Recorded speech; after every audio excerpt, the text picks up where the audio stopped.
भ्रष्टाचारीहरूलाई र जेनजी आन्दोलनका नरसंहारकर्ताहरू कारबाही हुनुपर्दछ माथि कारबाही हुनुपर्दछ भन्ने राप्रपाको स्पष्ट धारणा छ। कारबाही भएन र फगत सरकार परिवर्तन मात्रै भयो भने यत्रो ठुलो बलिदानको घोर अपमान हुनेछ। यस्तो काम त कांग्रेस एमाले माओवादी संलग्न सरकार आफैले विगतमा गर्दै आएकै थिए। भनेको हामीले चाहिँ सरकार मात्रै परिवर्तन त अब कांग्रेस एमाले माओवादीको बेला बेला भइराखेकै थियो। त्यसकारणले यत्रो ठुलो बलिदानपछि फगत एउटा सरकार परिवर्तन मात्रै चाहिँ नि उपयुक्त होइन भन्ने दृष्टिकोण बनाएको छ। त्यस्तै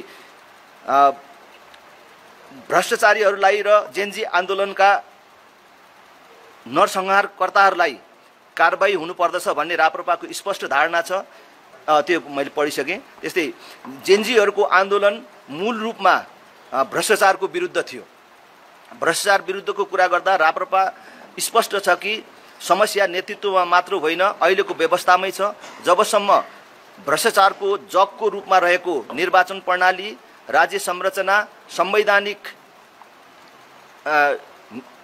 नियुक्ति लगायतका प्रणालीगत विषयहरूमा प्रहार हुँदैन, अन्य प्रयत्नले मात्र भ्रष्टाचार अन्त्यमा तात्विक प्रभाव पर्दैन।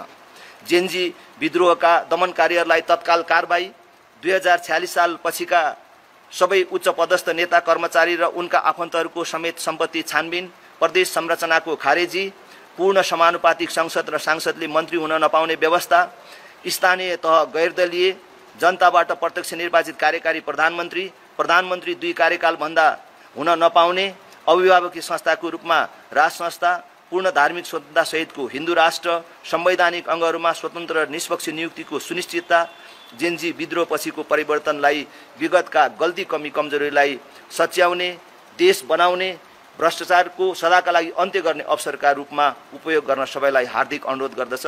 राप्रपा सदैव जेनजीको चाहना बमोजिमको भ्रष्टाचार रहित, समृद्ध र सनातन संस्कृति सहितको नेपालको पक्षमा छ।